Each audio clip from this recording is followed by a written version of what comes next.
Oh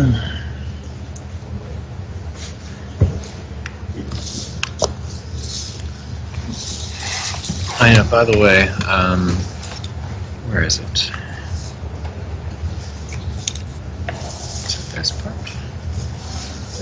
Yeah, on this part of it, if you need to cough for any reason, you can just hit that switch up to mute it.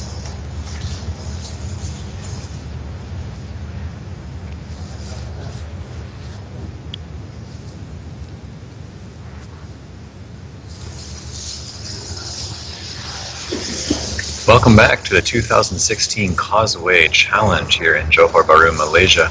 My name is Jesse Matthews. I am from the West Coast in Canada. I am joined by Chris here from, well, back to Australia now. He's been living kind of a... G'day everyone. Yeah. Odd, but back closer to home. We're looking at the final matchup here before we take a lunch break today. This is the 5th game of the day. So we've played 4 already so far. We've got Jesse Day, our leader, up against Mark Nyman, who's had a nice run here this morning. I think he's won all of them so far, has he not? Most likely. Yeah. He's won all 4 to get to 2nd place himself. Mark, no stranger to the game. He has won the World Championship in the past, and he actually was the winner of this year's World Championship in France. So, showing that he's still a very capable, same kind of theme here. We've got this kind of younger, obviously a legendary Nigel himself, but players like Mark and Esther showing that they are still quite strong years into the game and are not showing signs of letting up. Yeah, Mark obviously a wonderful player with vast word knowledge, and he's come to this tournament prepared, so it's no surprise to see him doing very, very well. I'm just trying to click through the scorecard that he's playing here on round 14 by virtue of the round 12 standings, and he had 6 straight rounds 7 and 12 to get here, including over some pretty strong players, 60 points. He went over Odette Rio on another Saiju. So here we're finally getting up away.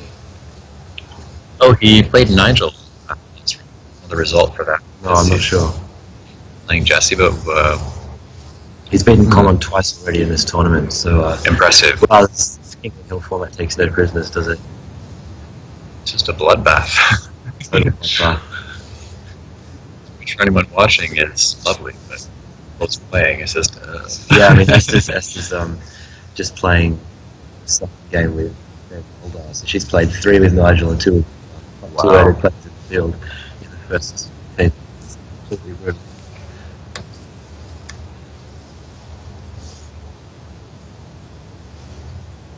Meanwhile, Jesse opened with what looked like a pretty straightforward decision. WAW keeping IPTS, a very, very nice 4-tile lead. And I can play with a little bit of an customer there. Several problems with that rack. 2 I's and 2 N's, obviously. The B and the P have very, very poor synergy, so they need to be split up. And so you're really just looking at BIN, BINT. Enough for the rack, but with 2 W's on the board, that's pretty hard. Because he has no vowels underlap either. So he's going for the exchange. Very unsurprised to see that. It's a good change, I think. TIN. But gives Jesse the chance to take an early initiative here, get both the board and hit the late legs with scoreboard advantage. So a bit of early pressure on Mark if he doesn't pick up a bingo here. Jesse, thankfully for Mark, is not sitting all that great on his end after Wah. Yeah, that's a shocking CCG. I mean, really. That's horrible.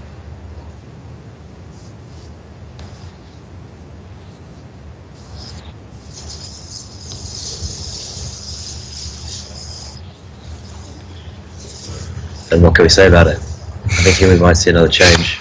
I would not be surprised. Meanwhile, Mark has picked nicely on his change. Mark's going to have a plethora of options there on his next turn. It's like he's off as well.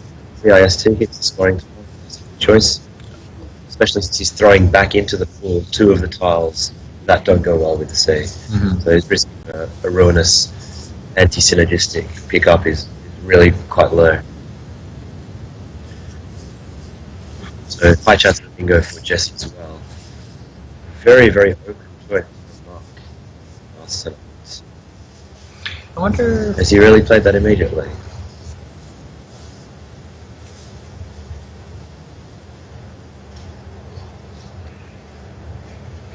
So of course he bingos from the central A. He has vertical bingos hooking war with either the E or the S, and he also has underlaps and overlaps as well, if you're interested in those. Yeah, we're not seeing what his official play was, but if he does play that, there's no armor instruct for Jesse, if she would prefer. Yeah, oh wow. Austenite. Yeah, amazingly lucky choice. So we're just waiting to see what that is. If we could get an update, please.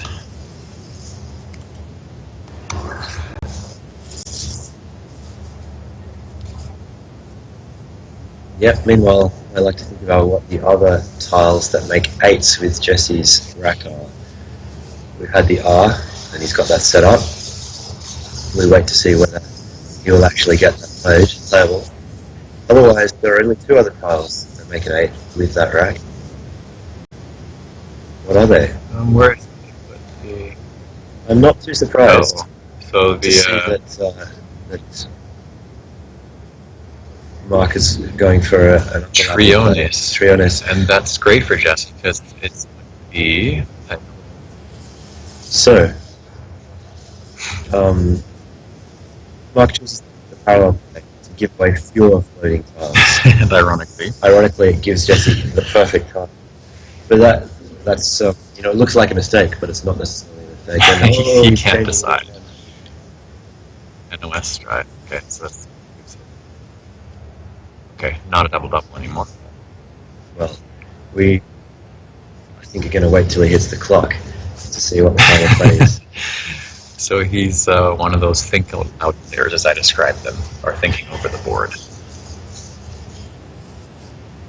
It looks like he's finally an NOS tree, and he's going to wish it with us, because Instruct will go down as soon as Jesse's satisfied himself that there's nothing better about the floaters. I think the Trionis was actually a very, very defendable play. I think the reason Mark was looking at it was that it gave away the fewest floaters, and I think that was a totally legitimate concern. He'll be relieved to have dodged the double-double once he sees Jesse's back. So we're going to see Instruct, which doesn't score that much for a bingo, and a fairly level play, a fairly level game with random facts coming up. So, the opening exchange. It's going to leave Jesse with the slightest of advantages.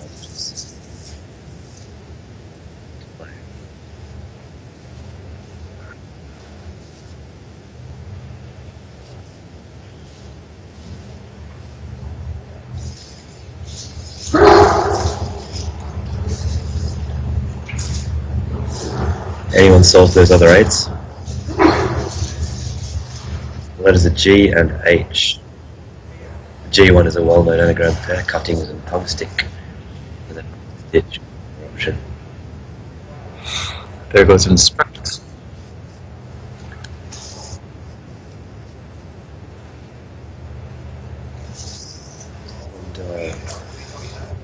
And,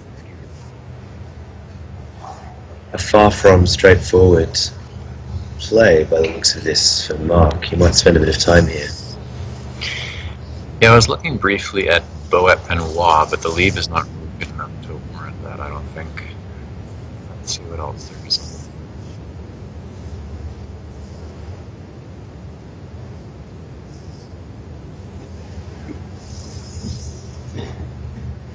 You're really looking at that 15 out of D hotspot, hoping to make something good there, but as you say, there doesn't seem to be anything that works all that well. B-U-R-O-O is good, right? No, wait. I'm thinking am I making up its own. No, B-U-R-O-O. Okay, there you go, yeah. I think is the best. I think that's defendable, yeah, absolutely. You'd love to have the R in the lead as well as the P and E, but you can't have it. Yeah. And the PE is a very flexible leave. It's on the board and can't get ruined too badly by bad pickups. So that's my default play that I've seen. Tell us in the chat, what are we missing? I was looking and seeing, hey, it'd be really fun if you could wrap it and play pre-instruction or something like that as a double-double, but he's got the pre, just not doing the rest.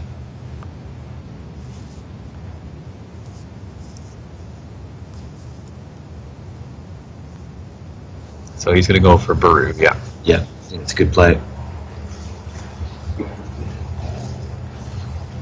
Briefly thought I was making it up, but the long-term memory hasn't found quite. You still know words. Don't know many with the letters that Jesse Day has. Yeah, Baru, I didn't know that one, so that was the Collins only knew Burgu, which we have over in North America. Yeah, Baru, you know it, definitely a better play. Meanwhile, JD, not best of letters here. Well, he's got the case used. True. He can save up for the queue. He actually, And do not do this. oddly enough, I don't think it's right, but he does have instruction points as an option. There's Igneous keeping it U, not great either, but that's there. There's Unguis, actually, Unguis. That's a nice sticky 6. Run that one by me again. Unguis. Oh. Very nice work.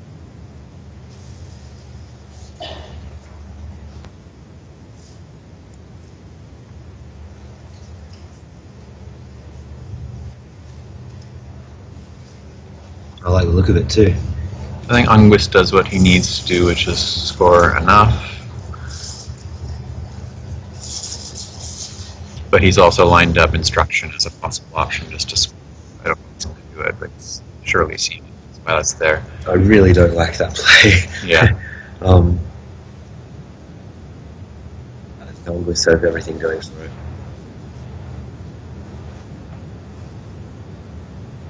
It's a funny one because it's not one that takes the ES at the end. The plural changes from IS to ES. So, Ungs. I think that must mean it's Latin, right? Yeah. I think it's related. Something like that. It's related to ungula, if I remember correctly, within the definition. All the same family. So yeah, no longer misinstruction playable as a 15. That's sad. Your pre-instruction sadly doesn't Oh no! seem to be valid. Would have assumed it was. Well, Mark Nyman. It's pretty Pre-games. easy bingo. pre-game off of WA, so Yeah. either way is So he's going to have a very healthy lead after his next. there it goes. Jeffy's going to want the friendly pickup here to keep with him. I'm happy to be honest. Lovely suggestion by Jesse and lovely execution by the other. Jesse. That's the new word for It almost never comes up, but there you go. This time, I believe. No, it's nicest play that I was made aware of there. So pre-game, I guess we're down. Question of where the wah option or the WAWE option times 2. What do you think about playing from J6 going downward? Well, I think I think it's significantly more defensive. Is he really going to get Boya for that pre-game? I think he is. Oh my god. Let's see. I didn't see what Jesse's letters were. But we'll go back to tackle view, please. It's going to be everyone's favorite 6 vowel 8. Which is basically exactly the kind of draw that Jesse needed to. Wow, he does have Epipoia. Yeah. Wow. Epipoia. But I think Epipoia is going to be the best, especially in Mark 6 with that place. Oh, I really don't know why he would. To me, playing it 2 squares down and blocking the double while going to a bingo lead is a clear, very clear choice. This is a black situation. As he actually hit his. Yeah, I can see the clock moving over on Jesse's timer. Oh, he was on hold. Jesse was holding him. Okay. Oh, well. I flat out disagree with that play by Mark in terms of the placement. I see absolutely no reason to put it there. Positionally, I think it's just unnecessarily like counterplay. And it will be. Are we wrong? Tell us in the chat. Epopeya is going to score a lot more than it would have scored. Not much doubt that Jesse will find. In fact, if that at least I. Yeah. Although I have to say, neither are. We call them straightforward, but we expect that because he's, in terms of pure anagramming, not always the easiest to find. Yeah. But we would expect it, certainly. For a Causeway leading player, which should. Very stressful. Yeah. Okay, good. He's got that lined up, so he's at the very least he's got that. Oh, and I think that might be he's got it. There we go. Epopeya. Very nice. Epopeya, which takes only S hook, which may be an interesting test. Where's it in A? IA especially. Yeah. It's very hard to know what part of speech they are sometimes. And some of them take E, some of them take L, some take S, some of them take nothing. This one just takes yes. To be frank, I'll be impressed if both players make it for sure. While the bingo itself is absolutely basic, the hook is far from basic. Yeah.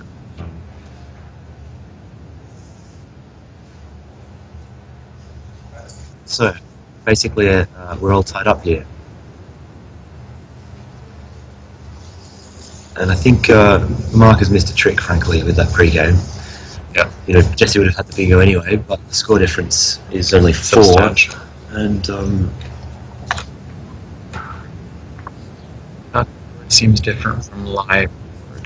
Okay, thank you for that feedback, Josh. Have a look at the board a little more closely the next time we see it. Yeah, it'd be great to get a.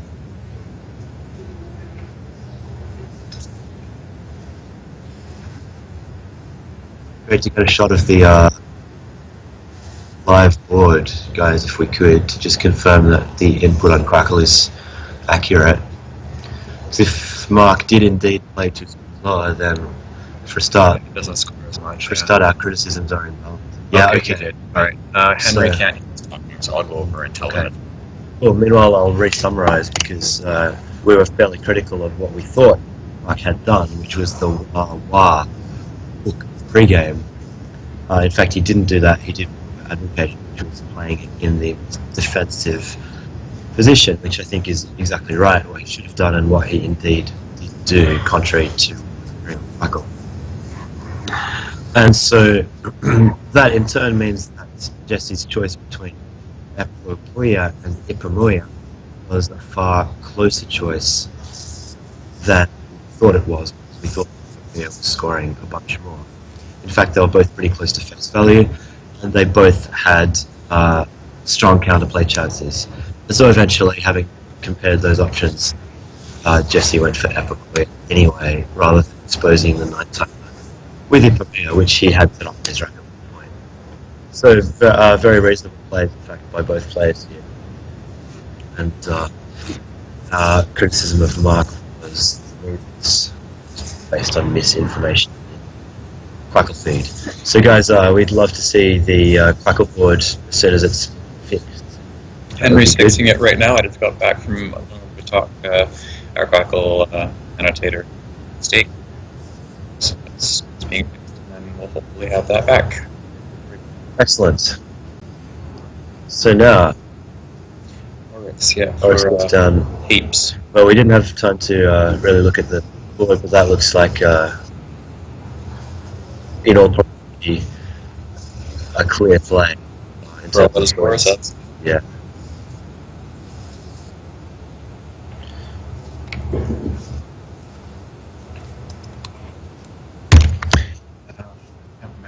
Jess is missing the R that he needs to bingo. And facing an 80-point deficit after Oryx, which is a pretty heavy deficit on this board if you don't have an S.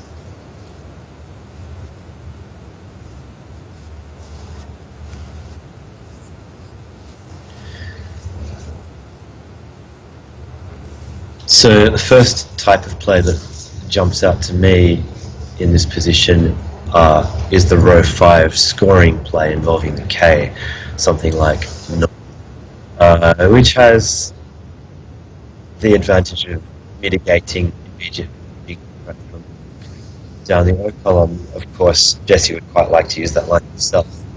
So it's a slight mixed blessing. And Knob also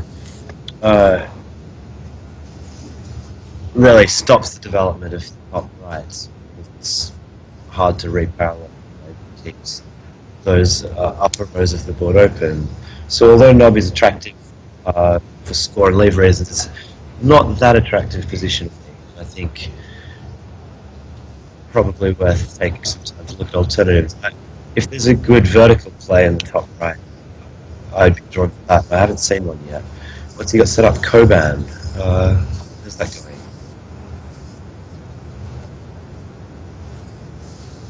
Oh, that's going the same place actually. So it's probably a better play than Knob. It's more balanced lead. But it has the same slight positional niggles. If there's anything through 15k, that would be worth a look. But with the BKV, I don't see it. It might just be forced to take with Koban and hope that things for him. That's threatening bingo.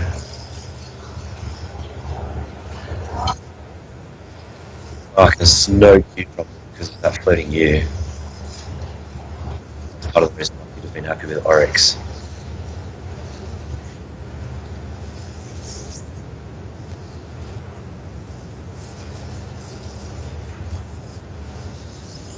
Mark can be looking at something fairly straightforward next turn with Calc. Yep. The U and Ungus. Yep.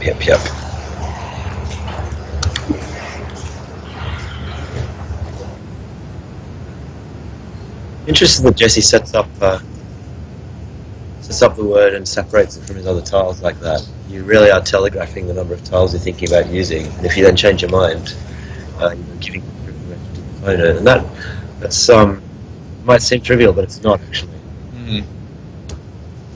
If your opponent happens to spot that, and in fact he's only playing a 4, right? But he had the 5 set up. Mark can tell he's played 4 tiles out of a 5-letter word if Mark happened to be looking at the rack. And so the inference of the A lead is huge, right? Purely from that visual information that didn't need to be telegraphed. Yeah. So I know a lot of players do that. Personally, I never do. I always keep the tiles close together, and I never arrange them to show anything if I can avoid it. I don't know. Interested to see what the viewers think of that as something. Do you guys set up words and keep them separate from your other tiles? Have you ever lost a game doing that, or won a game seeing your opponent do it? I try not to draw too much information from it personally, because I know that I actually used to intentionally put letters together that had no business being together in a separate 4 off the side or something like that when I had a bonus, just to make it look like I was thinking about one who wouldn't block. But I honestly haven't really paid much attention to doing it myself anymore. Whether other people do, certainly. But because I know that I just try and throw people off doing it, I don't try to give much heat when someone else does it. No, and indeed. If you start playing those games, it's time you're taking away from looking The at actual game. the board and the best play.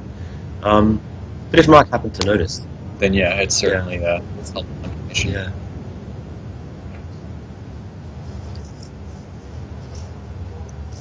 As for Knob itself to play, not fully convinced.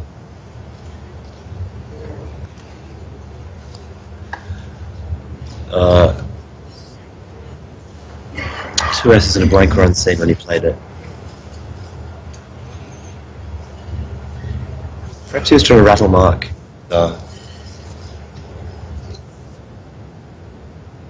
make Mark worried about all of the S plays in the O column.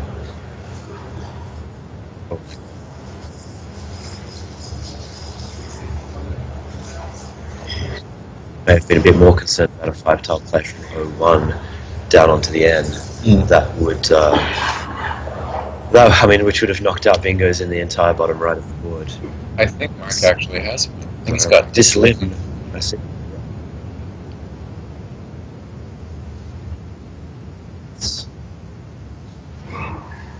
Well, the Mark Nyman I know is this limb.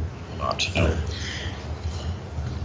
And yeah, it's worth pointing out, Mark, when he was playing around this time last year in Perth, the Westpac Championship, he had a dreadful finish in the pack and decided that he was going to study significantly and then have to climb up from the bottom again. I think he went 1-6 or 1-7 on the first day or something, and decided he didn't ever want that to happen again. So clearly he put in a lot of effort and study and thought to win the World Championship, and here he is at one of the most prestigious tournaments that isn't the World Championship. It's right on top, and I'm not expecting to miss this. Has a real, well, especially since he now has mid-lines level also. So a real chance for Mark Nyman to turn this. This is an interesting positional choice. Mid-lines gives counterplay in terms of bigger lines. This limb is a beautiful play in the sense of what it does to the bingo lines on the board, and I think for that reason I would play it without that much hesitation. It really makes Jesse make his own bingo lines to come back, and to have to do that as well as deficits. It's really not ideal. So personally, I probably slam down the slim here, regardless of the slight point sacrifice and the fact that it leaves the A1 triple. Yeah, and he's going to do that. Yeah, I think that's exactly the right move.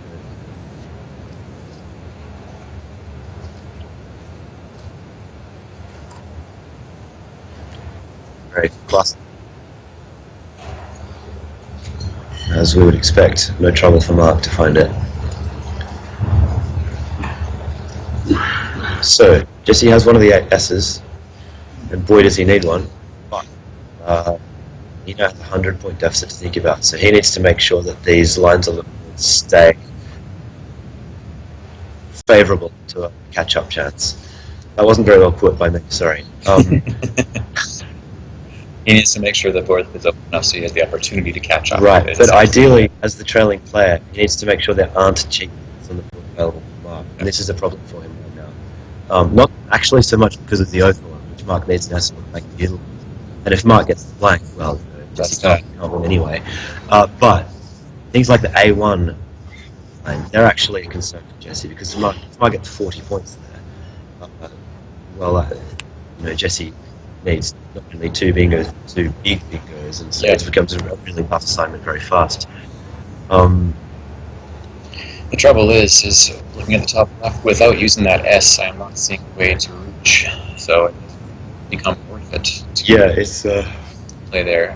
I mean, if he wants to play for points, he can play us, but he's down 100, so playing that is not enough. He needs to leave that open, given that he has the S. I don't think that he will play Vivas. Interestingly, I'm thinking perhaps using the L and the Slim and the E in Vice. I mean, Vase is not a bad lead. What about a lie? It doesn't be as much. Can you do Vav somewhere that makes it or Vavs?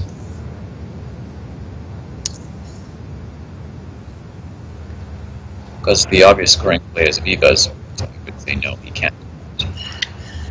I would agree. I mean, he'd be gambling on the blank and then being able to make a bingo for himself, bingo opening for himself on a board that suddenly wouldn't really have any good ones. Yeah. Having said that, there's 2 V's and 2 A's. They're not going down nicely anywhere but the top right. What about instructive? That's a nice idea. It still leaves him 7s, and Actually, I'm going to say I'm going for instructive. That is my choice.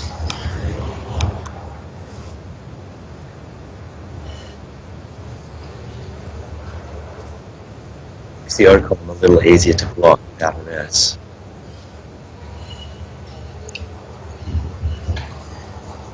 But it must be worth thinking about. I agree.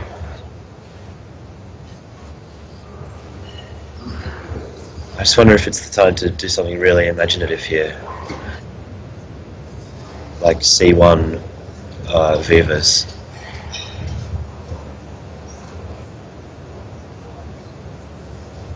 I'd be pretty tempted by that. Genji is saying he would normally almost never advocate for Vivas, but rare time when he's okay with it because the other options are horrible, says. Kenji, what do you think of instructive C1 Vivas? Are they really horrible, or do they have redeeming features?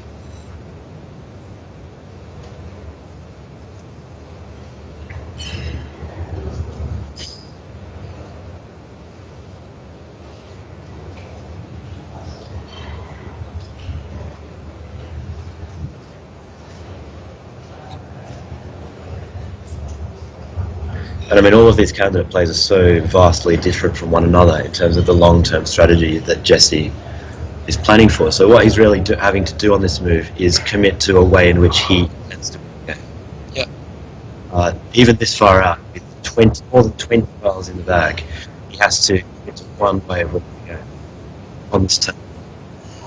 It's just going to get played through the E, and after will die, and you're killing 15k, which you kind of need. Yeah, that was also my concern with instructive.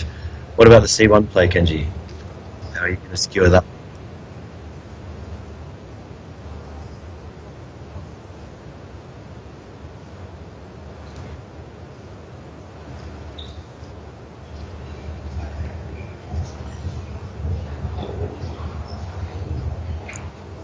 So it looks like he's going top right based on... Oh, top left, there we go.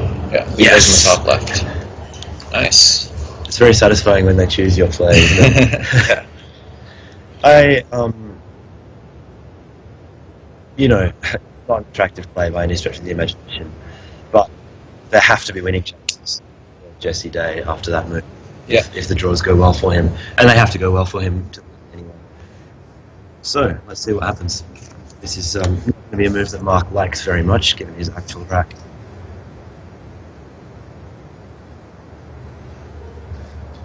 So another move we didn't talk about that Ken suggested was a D2 Veil to set up the A. Possibly Jesse looked at that. All those A's in the... Oh.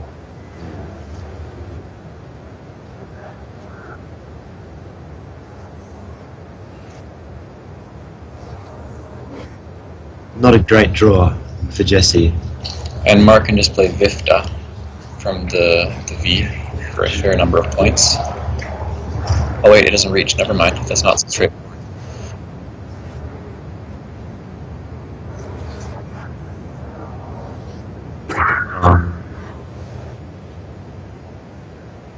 So Jesse's got to play like Hajas or something next turn, I'm guessing, right? What can he do? I think it will depend a bit on how much scoreboard pressure Mark. What do you think, like Diva from Mark's end, since he can't quite reach the other way? Don't like it. Just It's dip? risk of ruin without foul. Oh wait, yeah, never mind. I didn't see the pool. I just maybe did.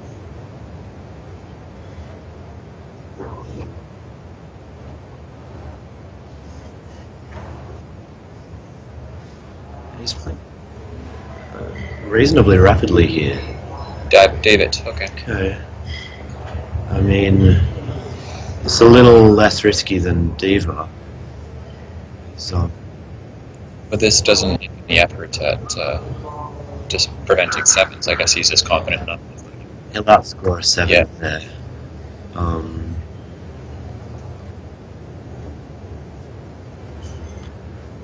Yeah, I mean, you'd be much less worried getting 3 constant 4. Still could go wrong for him, but there are a ton of A's left and things from Mark's point of view, so I'm not the riskiest. But Jesse, are you forced to play Hajas here? Maybe you are. There is still a bingo line on, which means that it's slightly better than last turn to play at 0-1, and still a chance of developing the bottom right quadrant with an opening play. So he may well be points here, 115 down, 15 tiles in the pool. And the thing with David, his jihad from A1 down was blocked, as Seth has mentioned. So yeah, that definitely hurt. And Marcus adds Zayd on the bottom right. Next turn. That could be a killer. Yeah, he's decided he's got to play Pages at the time. I think this is really solid play by Jesse as the trailing Yeah. player, I have to say. I like his thought process a lot on these moves.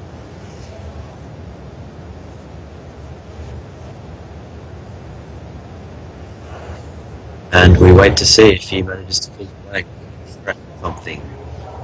Even against ads, maybe.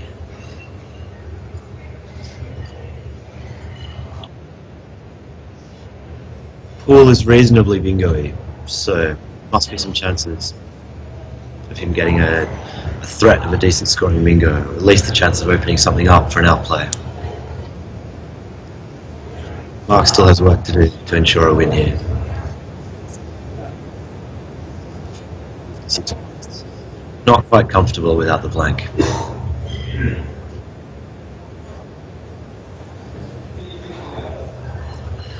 Having said that, Jesse's next play, if it isn't bingo, is going to have to score pretty heavily.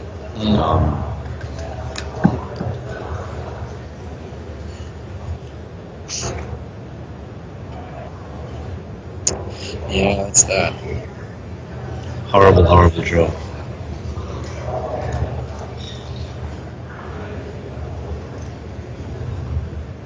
Wow. I mean, that's a death blow, basically. That's the game. He's absolutely, Especially after Adzaid, that is that. absolutely paralyzed after Adst. Kenji says, case against Adst, presumably because opened up another high-scoring alley. Yeah, I guess. For it could. I'm looking at the pool from Mark's point of view. I Really? guess if the H 12-0, it could be a damage. Yeah.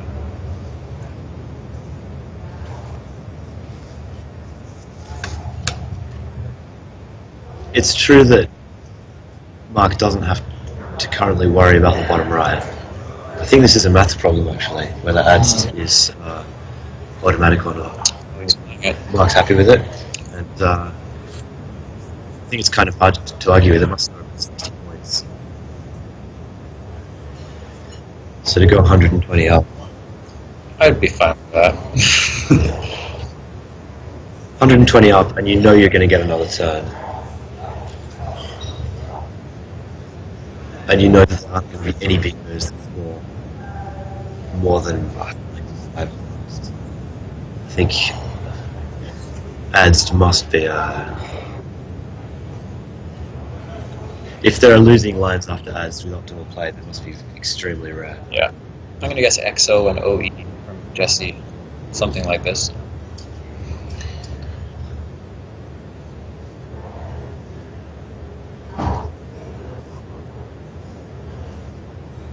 So with 4 in the pool, including a blank, unseen for Jesse, he's going to be looking and seeing if there is just a possible path to victory with a high-scoring outplay, something like Lionhead, down to that 0-8 triple. He can set them up with a fish. To get it, he'd have to Gonna play T. play TEE off. Yeah. Something like that. And, you know, if the board was such that he could do that for, let's say, 30 points, then they'd still play in the position. Even maybe 20 points. No, actually 20 is not enough. But really, the board isn't such a board.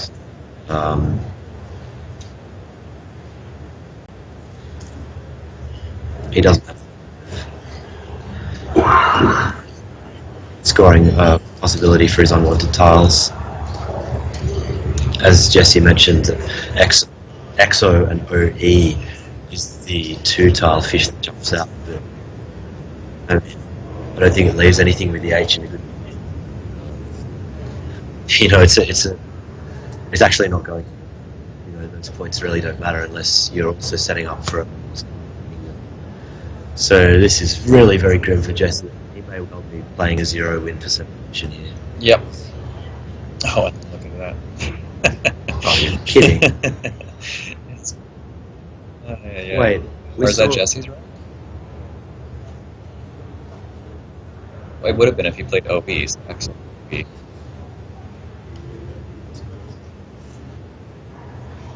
Right, so we caught a glimpse of trainee. Yeah, so we think what's happened is OE has come down, and well, he's picked up retained, and the blank is in the bag. So there might be some jitters for. I mean, he should be safe enough, right? He needs to empty the bag with a decent scoring play, and that will overcome retained.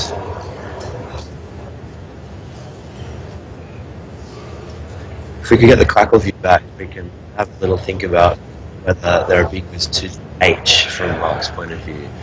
And if there are, then it is much more of an interesting position. With the blank, there's something like Periam as one example. Okay, so it looks like 83 points is the most hurtful bingo that would receive as a non play, which would take Jesse to 430. So Mark's looking at a 5-point buffer already. 2 tiles to draw. He should be absolutely fine here if he can get rid of the F and the H for, let's say, 12 points. That would be very comfortable. Yeah, it'd be tempting to take something like Fez and score a lot here, but we'd have to do the math to make sure that a worst case like Perianth doesn't catch up first. Well, Fez is taking him 75 points. So maybe we'll be safe enough. Fine. Yeah. So he can just be like, hey, go. He might want to be optimal here, and it's easy for us to say, he's very safe here, but it doesn't actually feel that safe with the blank in the bag, and very bingo tiles and all the lines open. This is not a position where you feel secure, even though you are 100% secure. Yeah. It ain't over till it's over. Psychologically, you're defending against a blank. Little does he know that he's going to draw the blank. Definitely not expecting that. Might even see a laugh from him when he pulls out of the bag. That's kind of his style. To be expressive with his feelings. We might even see a one-tile play. True. I think it would be an error. He should go for the 100% if he's confident that he's got it.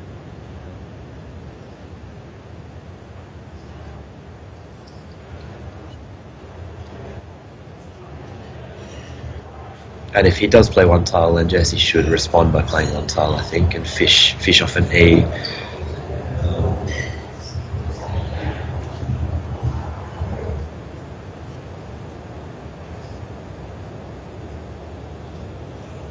I don't know if I would fish in response, because Mark would have perfect knowledge to block whatever you have.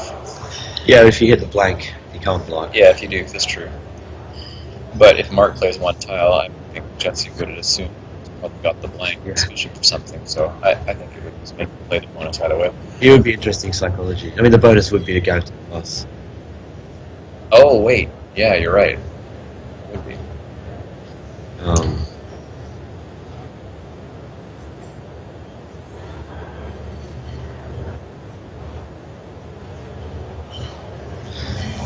We worked out what the other tile in the bag is other than the blank. Looks to be an L.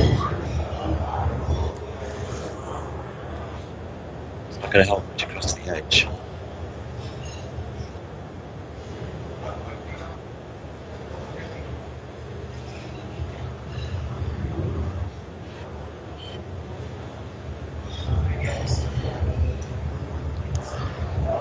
But really, personally, I would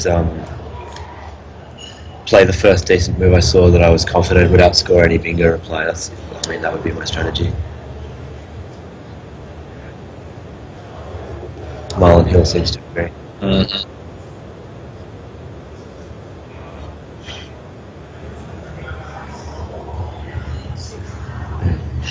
Maybe Mark is trying to figure out a spread maximising continuation. You never know.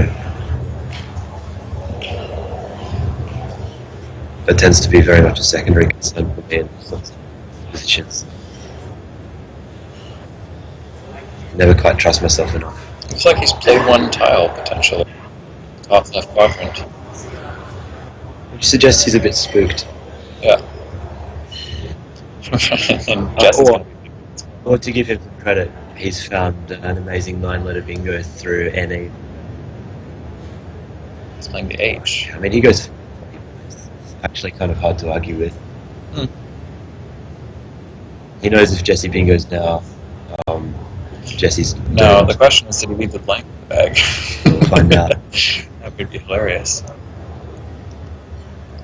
Imagine that for Jesse's last tile drunk the bag, just a blank. I mean, so he's Mark's kept at E. He knows if Jesse bingoes now, then he's home free. Yeah. And he knows if Jesse fishes, he's more on the rack. Yeah, so from Mark's Almost point of certain. view, from his point of view, if he didn't draw the blank, it would be trainee and a blank. Same thing.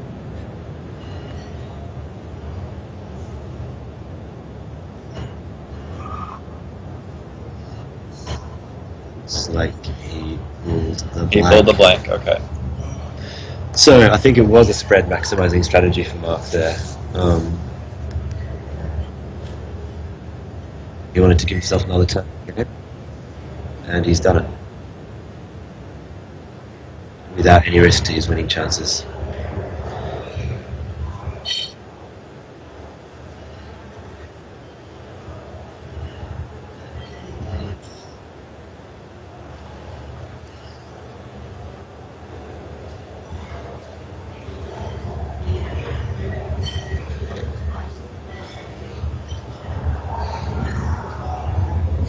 And in true fashion, I'm looking around the room and seeing pretty much everyone except for one or two tables are done. They're going to the buffet line to get their lunch, and unsurprisingly, for anyone who knows Jesse Day, he's among the last to finish.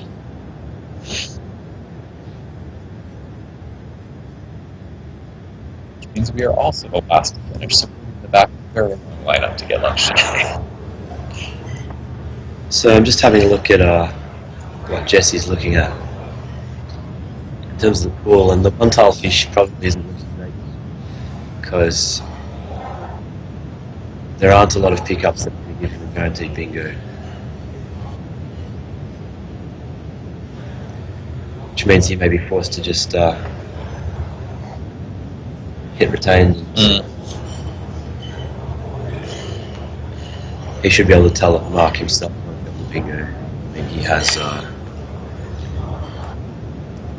got the old froglet, but it won't play.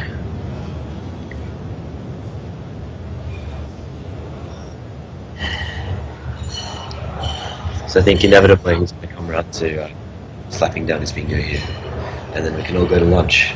Yes.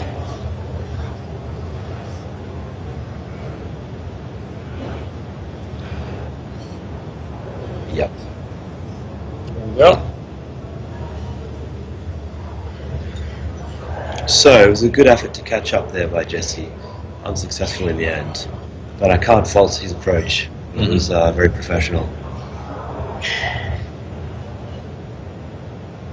So now I can't imagine he'll pass on Fez.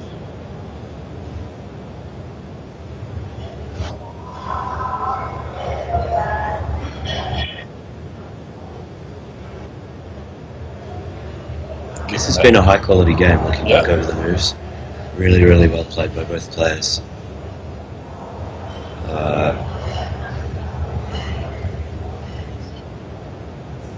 If there's a move I had doubts about, I think it would probably be Nog. But I really can't class that as an error. In fact, it's very much a stylistic positional choice. So this was a really quality game from both players, very much worthy of the top table. And I've seen Jesse come back over the last two games after two Some egregious blunders questionable earlier. games. Yeah. showing why he belongs up there certainly. And then Mark, who we hadn't seen until this round up on board one, is showing us just what he's done to get there. Also playing excellent Scrabble. Very clean game from Mark.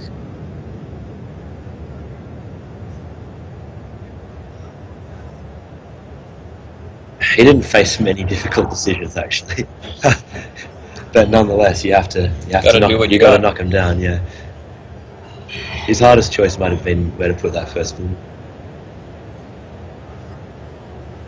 And David took a bit of thinking.